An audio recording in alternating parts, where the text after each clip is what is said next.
Hi there, and welcome to this video. My name is Emily Moyer, and I'm the team leader for Team 1 for Management 481.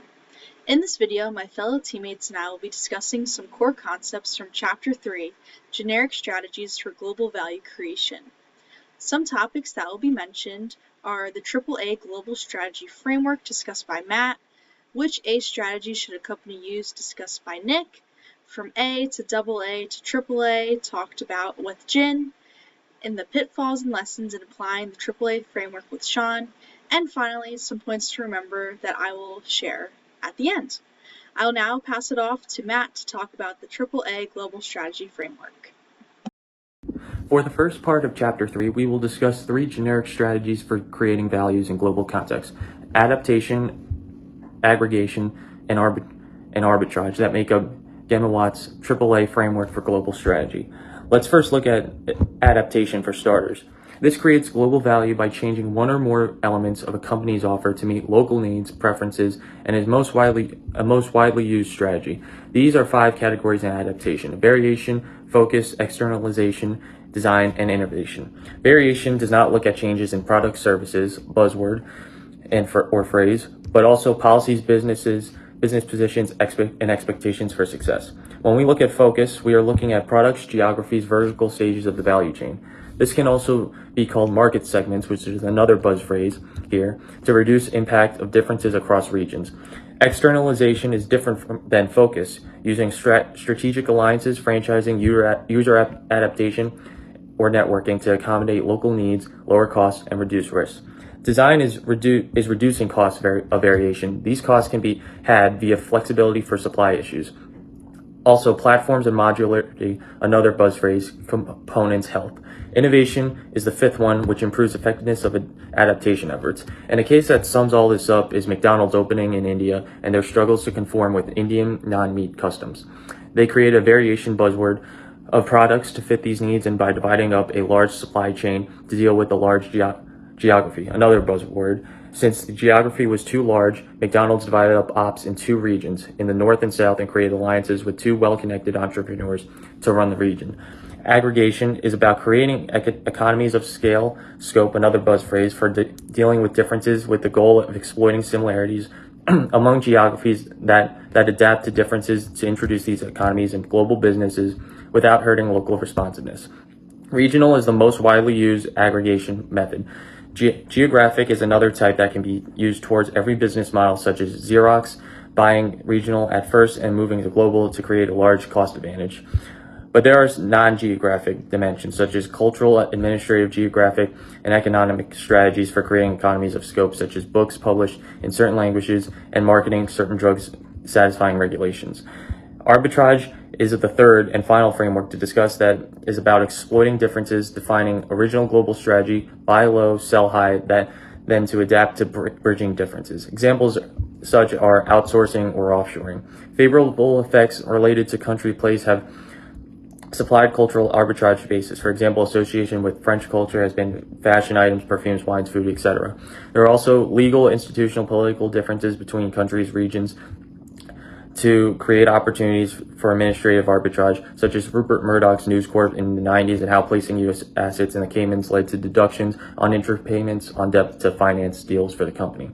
Finally, all arbitrage strategies adding value are economic, another buzz phrase, by leveraging differences in costs of labor and capital. I now end this lesson and pass it on to Nick to talk about which A strategy a company should use. Thank you, Matt. Hey guys, I'm Nick. I'll be discussing Chapter 3.2, what A strategy should a company use? Now, there are 3 A strategies, one of which being adaptation, aggregation, and arbitrage. Depending upon what a company's financial statements indicate, it could go through either any one of those 3 strategies or a combination of a couple.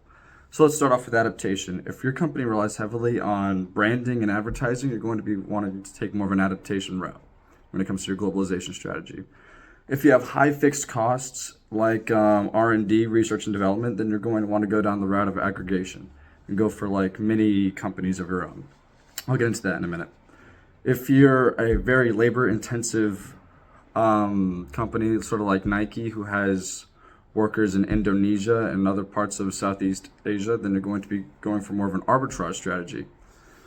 The most important thing that this passage of the textbook taught me was that each company will start out in their own way, but they'll eventually turn into all three as they mature. So they gave us three really good examples. The first one was Nestle.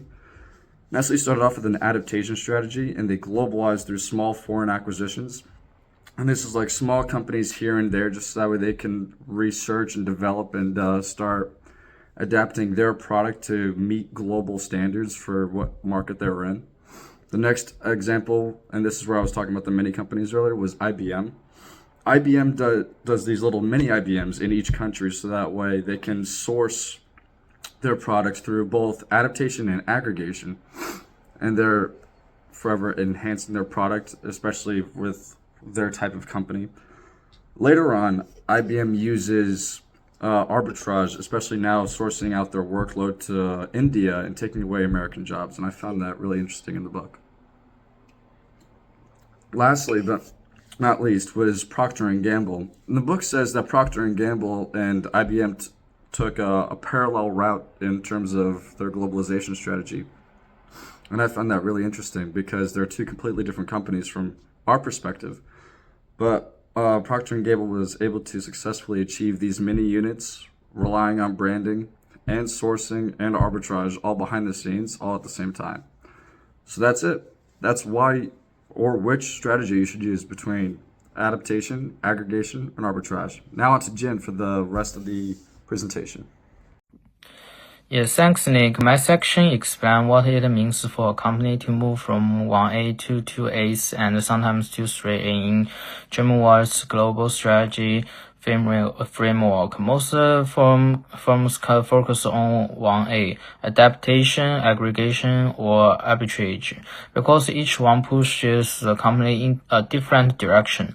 When a company tries to combine two or three at the same time, it needs a lot more flexibility and coordination. For the first, P&G focused on adaptation, letting countries customize products. Later, they tried to add aggregation across Europe using a metric structure.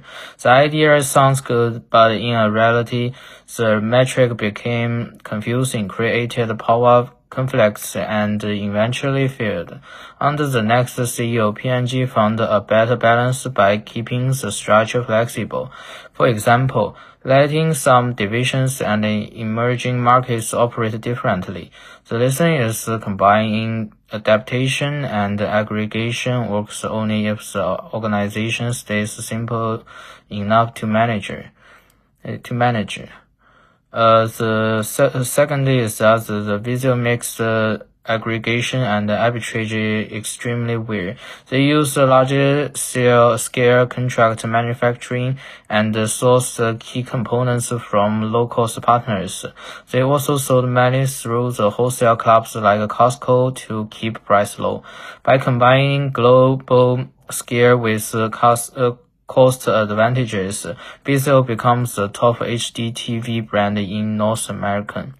And the third is that the Citibank combined arbitrage and adaptation by building a strong local presence in China. After China joined the WTO, Citibank incorporated locally, expanded its products, and formed partnership like SPDB to launch the dual currency cards. This helps them use the global strengths while adapting to the Chinese market. The first is that the GE Healthcare is one of the few companies close to a 3A's strategy.